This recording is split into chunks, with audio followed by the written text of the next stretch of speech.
Assalamualaikum warahmatullahi wabarakatuh. Alhamdulillah wa syukran lillah, salatu wa salaman daiman ala rasulillah wa ala alihi wa ashabihi wa man walah. Terima kasih saya aturkan kepada Bapak Halim yang telah memberikan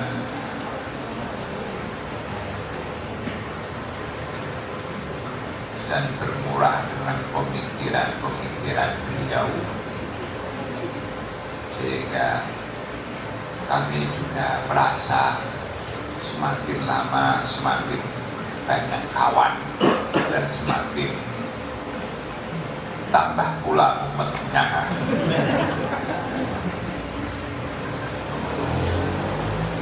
Pada Kang Putu,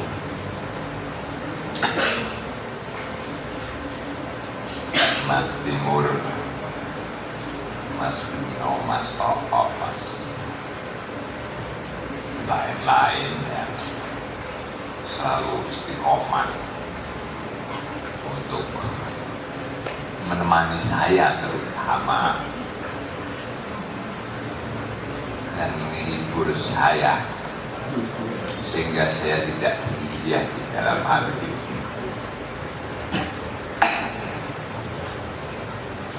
Saya Mas Halim berasal dari kultur pondok pesantren. Pondok pesantren itu ukuran penalaran itu terutama dari bahasa. Dan bahasa itu yang kami buat pijakan adalah bahasa Arab, karena itu adalah bahasa kitab suci yang kami miliki. Oleh karena itu kami diwajibkan untuk memahami, juga menghafalkan kaidah-kaidah dari grammar sampai ma'ani bayan batik, atau istilahnya sekarang ini adalah sastranya gitu. Dengan menghafalkan bait-bait, ada yang 160 bait, ada yang 1000 bait untuk grammar itu, ada yang 1116, yaitu bait-bait tentang kaidah-kaidah merangkai kata, makna, dan membubuhi dengan keindahannya dalam balaghah tersebut. Dari situ kami belajar bagaimana dahsyatnya suatu huruf dan kata. Allah sendiri bersabda, innama amruhu idza arada syai'an ay yaqula lahu kun fayakun. Allah ketika berkehendak sesuatu maka kata kun itu sebagai kuncinya. Kun, adalah kamu saudara makhluk saya yang namanya Putu, adalah kamu saudara makhluk saya yang namanya Akhyar, adalah kamu dunia dan dunia ini. Kuncinya dengan kun, kaf dan nun atau kun, kun.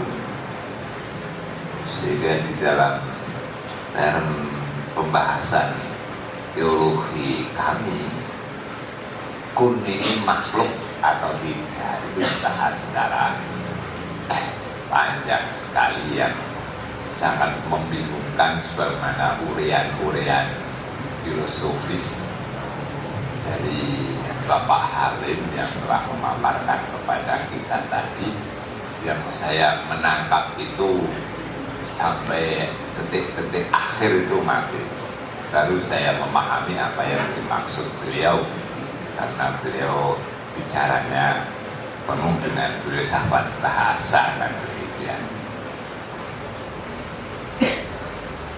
Jadi kalimat itu adalah sebuah mistisme. Bahkan alam ini dibentuk dari suatu huruf adalah yang membentuk keberadaan ini. Dalam kebudayaan Jawa itu ada orang yang kabotan jeneng. Karena apa? Karena kalimat-kalimat dan huruf itu memiliki beban makna tertentu yang kadang tidak sesuai dengan orang tersebut, sehingga orang tersebut tidak kuat. Maka kabotan jeneng dan jenengnya harus diganti. Itu adalah kata-kata. Dan bahkan kita tahu bagaimana jalan budaya dan lain sebagainya itu, kekuatan sastra di dalam kamus kebudayaan Arab. Entah, saya tidak begitu paham dengan Jawa, meskipun tiba saya itu watak saya ya Jawa. Kemudian dalam hal menganalisa ilmu pengetahuan, tibaknya atau wataknya adalah watak dari pemikiran hasanah ilmu pengetahuan Islam, atau sini banyak didominasi oleh bahasa metanya, yaitu bahasa Arab. Nah, dikatakan bahwa wa inna minal bayani lasihran, bahwa kalimat, apalagi yang sudah terangkai di dalam karya sastra, itu adalah sihir yang bisa mempengaruhi psikologis manusia, pikiran manusia, dan tindak laku manusia. Semuanya ini dari kata-kata itu. Nah, itu dari suatu kalimat. Wa inna minal bayani lasihran, bahwa sungguhnya sastra bahasa itu termasuk bagian dari sihir. Nah, namun semuanya itu harus didasari dengan ilmu pengetahuan, pemahaman tentang lingkungan, pemahaman tentang manusia, pemahaman tentang alam ini, pemahaman tentang ketuhanan dan lain sebagainya. Nah, ini jadi ilmu pengetahuan yang kami pelajari itu bebas dari nilai material,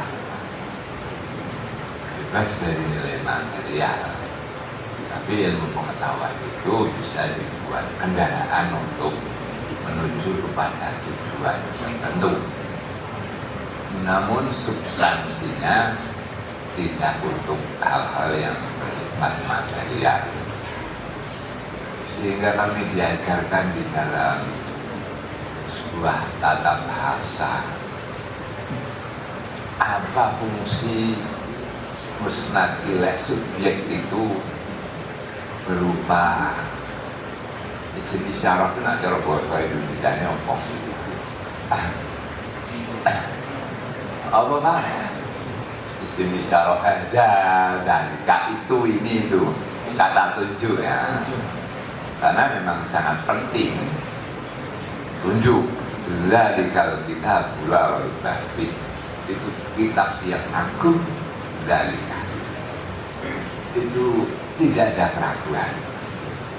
Tapi saya tidak belajar dari yang bukan Quran dulu biasanya, Karena kalau dilihat dari bahasanya bahwa Quran itu adalah bahasa Arab, produk bahasa Arab itu produk budaya Arab, maka untuk memahami Al-Quran itu saya harus memahami budaya bahasa orang Arab. Dalam suatu pelajaran balaghah, kenapa mesti pakai kata tunjuk untuk sebuah subjek itu? Karena dia akan penting sekali. Dan apa contohnya? Nah, ini contohnya. Kami disuruh menghafalkan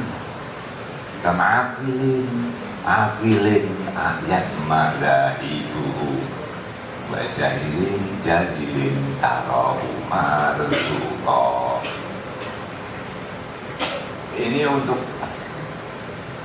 syair pelipur hara untuk anak-anak pondok yang kiri-kiri saya juga tidak tahu.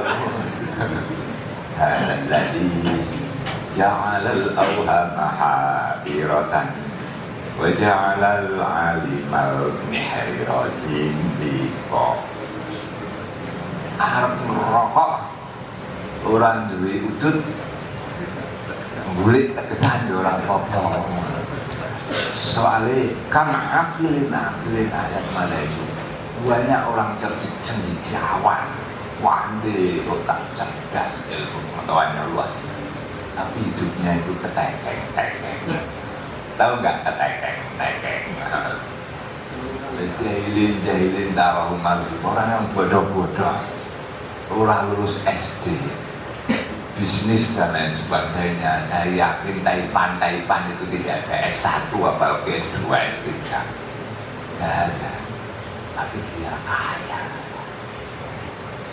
Inilah hadzalladzi, hal inilah ja'alal awhama haqiratan, yang menjadikan pikiran ini menjadi bingung.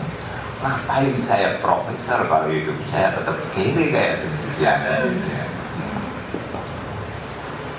Itu halal, ja'alal awhama gitu. Itu betul-betul kami hafal. Dalam bahasa itu juga contoh dari kata ilqais itu kami jadikan suatu pelipur bagi kami, bahwa saya mencari pengetahuan bukan untuk material. Saya mencari pengetahuan adalah untuk ini yang jelas. Tujuan utama saya punya uang. Kemudian saya ini merupakan anak eksperimen dari bapak saya. 12 bersaudara, 11 itu mondok kabeh. Tapi aku kon kuliah, kon sekolah, meskipun saya disuruh ngaji di rumah. Ambil fakultas hukum, tapi kan ada pengantar ekonomi yang mengajar Profesor Rezeki. Belum, tidak ada salam, tidak ada kata awal. Terus Pak Galak itu Profesor Rezeki tiba-tiba bilang penulis ismoni gitu. Ngopo bener orang ngomong gitu. Pengetahuan adalah uang itu, dan saya yakin seluruh mahasiswa di Indonesia ini diajar oleh koleganya Profesor Sri Rezeki atau murid-muridnya atau guru-gurunya yang penulis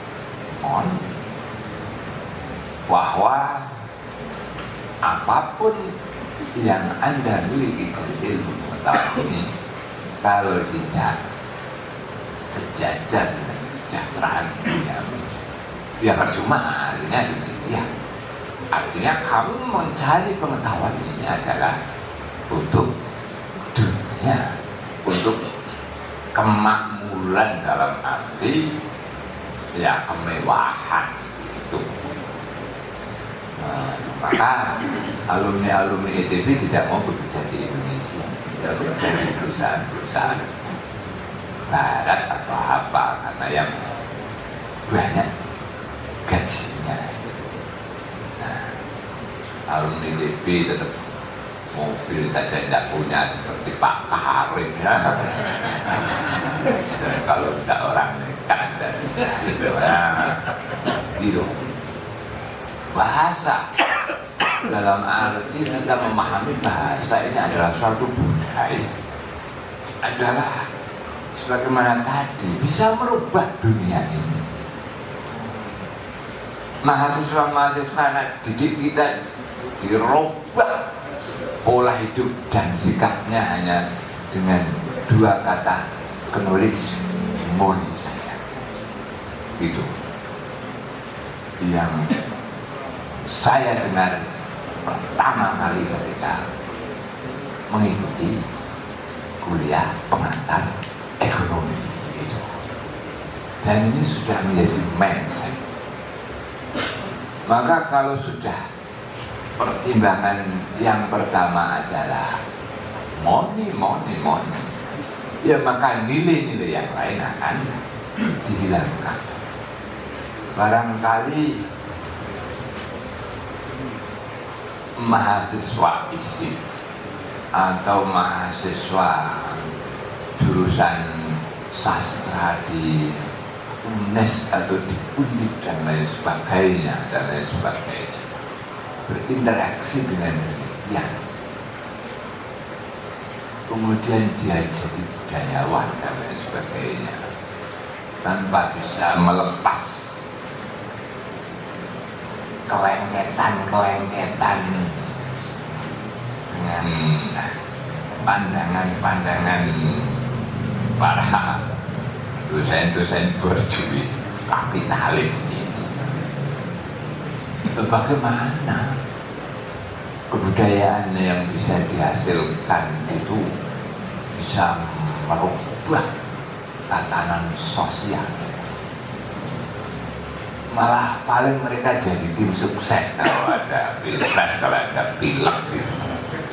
Nah, gitu. Sukses. Saya jadi tim sukses, tidak mau ya. Bagaimana dia yang jadi tim sukses juga kan? Dan malah dia jadi tim sukses. Jangan juga jadi tim sukses. Posisi kita sama.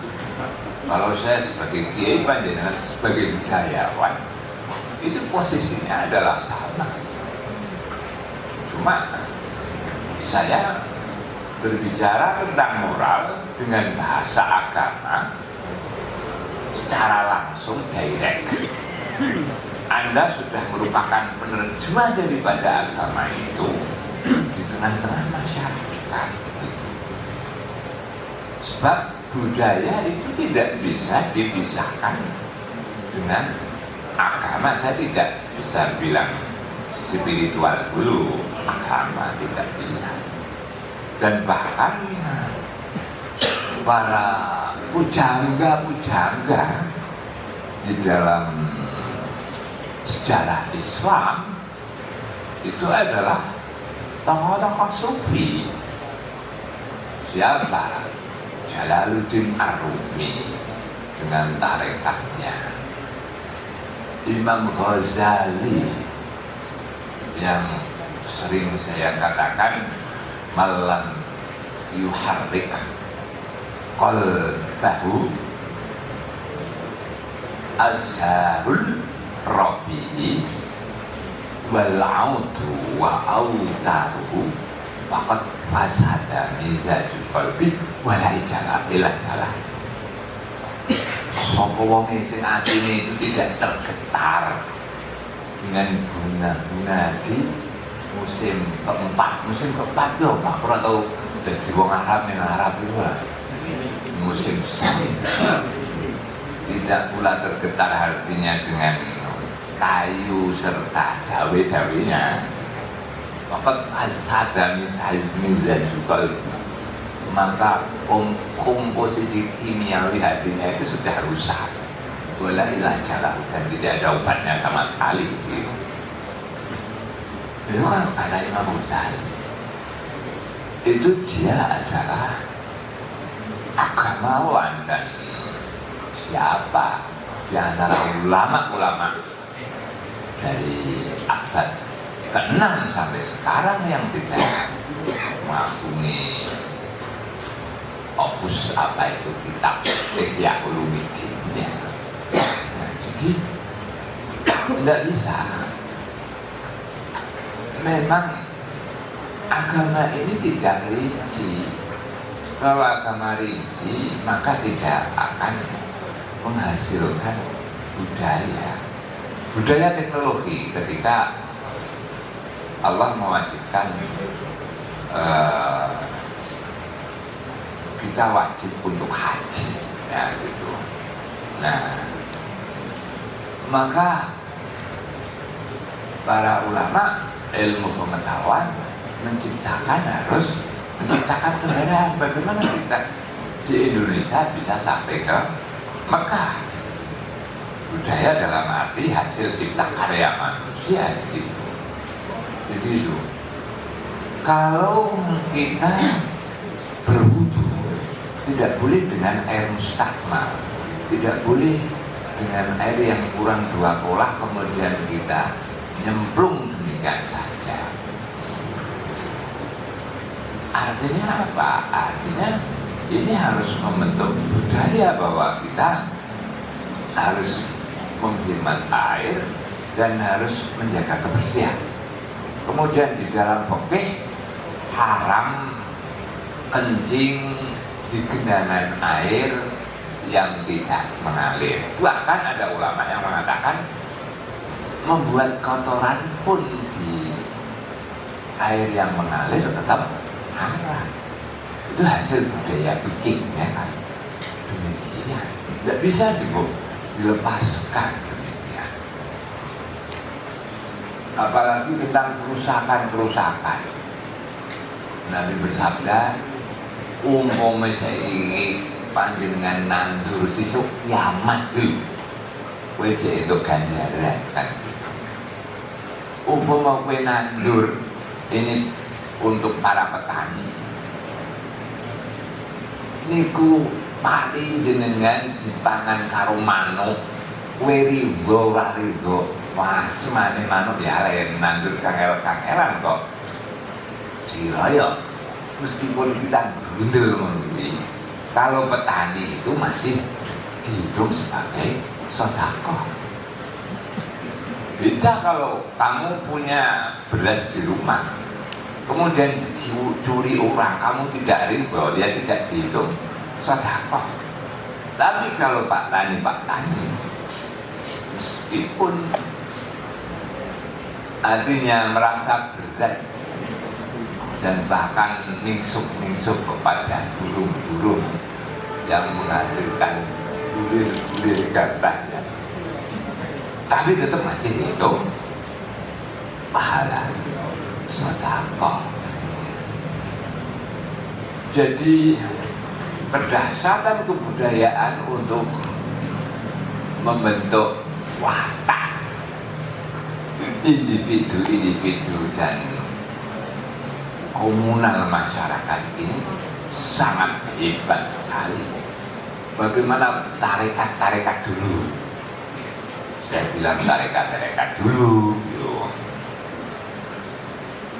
Dengan pengikut yang demikian arif, nak mangan ojo warak-warak, itu jane kan pelajaran ojo rakus gitu.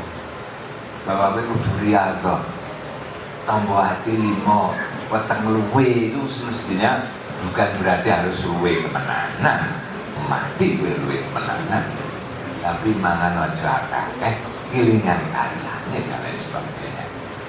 Demikian mempengaruhi banyak. Itu adalah dari syair-syair mereka, dari nilai-nilai spiritualitas, keprihatinan yang berupa spiritualitas kita yang menghasilkan suatu kebudayaan. Dalam hal ini kebudayaan syair-syair semuanya dari saya. Ibnul Arabi mengungkapkan hakikatnya dan bagaimana sikap pengikutnya juga pakai kata-kata. Adinu bidinil hubbi anni tawajjahat sawadidu fadini wa imani gitu. Agama saya adalah agama cinta. Maka dimanapun cinta itu menghadap, saya juga menghadap. Jadi semuanya dengan budaya-budaya. Mungkin budaya yang masih ada yang berupa gerak badan itu tari tadi, pamannya arumi tari tadi. Karena memang arumi itu ya dari Rom kan. Nah, yang punya tradisi ini dulu kerajaannya. Tapi kalau misalkan Mesir, misalkan Ibnul Arabi yang dia tidak dari Andalusia kemudian ke Syria, tidak sempat untuk membuat kelompok, tidak memiliki kelompok komunitas muhibin caranya itu dulu belum ada yang mendukung dia, maka dia belum sempat mengekspresikan pemikirannya di dalam gerak. Tahlil juga demikian, illallah dengan gitu. Ini adalah budaya yang bisa menyergamkan dan mempersamakan manusia di dalam suatu ketauhidan kan demikian. Nah, mengaten itu. Jadi sekarang sangat kering sekali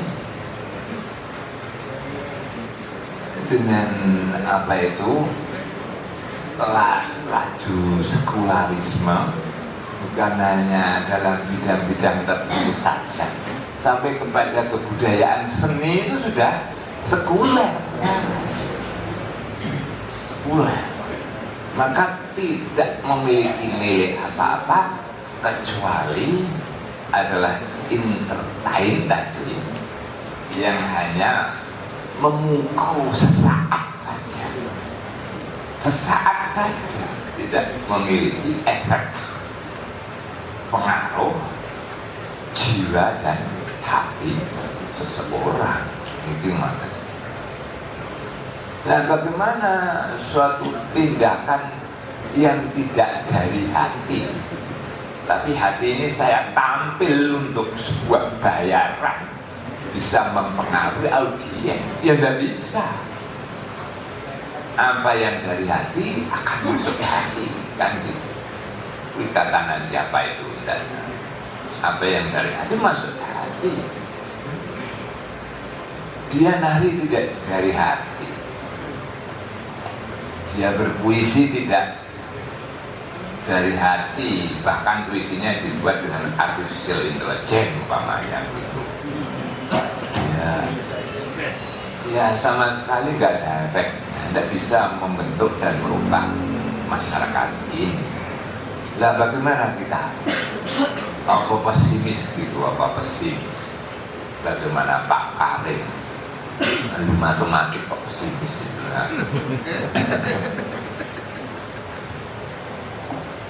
Enggak kan?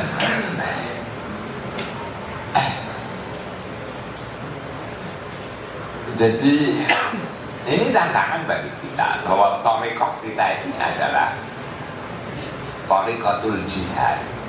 Thariqatul jihad itu ampun dengan konotasikan juga bedil bahwa thariqah keprihatinan lah, jalan keprihatinan lah, ini jalan keprihatinan bagi kita. Dan ini sudah tugas kita. Kalau panjenengan ingin kaya, jangan jadi budayawan. Sebagaimana orang-orang Yahudi yang sering dinyanyikan adiknya Arif Budiman itu, lagu Dona-Dona itu, Dona-Dona John Boss ya, John Boss. Ketika ini entah benar atau tidak, jadi ketika Hitler akan menghapus orang-orang Yahudi itu dimasukkan ke dalam gerbong itu, kemudian siapa itu penyanyi John Boss siapa itu? Kalau betul lari saya. Kemudian dia ingin lepas, dia melihat burung-burung pipik. Wah, andai kata saya bisa terbang kayak burung pipik itu, maka saya tidak dikerangkeng di dalam gerbong ini untuk dibunuh, untuk dibantai oleh Nazi kan. Kemudian ada Pak Tani yang mengatakan, oh kalau kamu ingin lepas, ya kamu harus punya sayap. Kalau kamu ingin menyelam, ya harus kamu punya sirip dan lain sebagainya. Dan lain sebagainya. Ini artinya apa? Artinya apa? Bahwa hidup itu adalah sebuah pilihan. Hidup itu pilihan. Anda mengambil jalan kebudayaan, Anda harus betul-betul eksis di dalam menjaga moral. Teman saya yang ahli lingkungan dari Ibnu Fikri, dari pemberdayaan apa itu, rekayasa lingkungan untuk masyarakat supaya lingkungan ini menjadi baik. Dokter dari Leiden itu, saya bilang demikian, kalau Anda betul-betul konsisten dengan saya, jangan harapkan panjenengan menjadi orang kaya. Anda akan berbenturan dengan para kapitalis. Anda tidak akan kaya. Tapi sebenarnya pilih sugih apa pilih biasa-biasa wae. Nah, gitulah. Jadi pancen prihatin Pak Ali. Maka sekarang itu tontonan tidak lagi bisa dijadikan hiburan. Hanya entertain, kemulekan, kecantikan, permainan lampu, permainan audio, audionya yang geger-geger dan lain sebagainya. Tidak ada nilai-nilai spiritual. Jadi keprihatinan monggo pripun. Terima kasih. Assalamualaikum warahmatullahi wabarakatuh.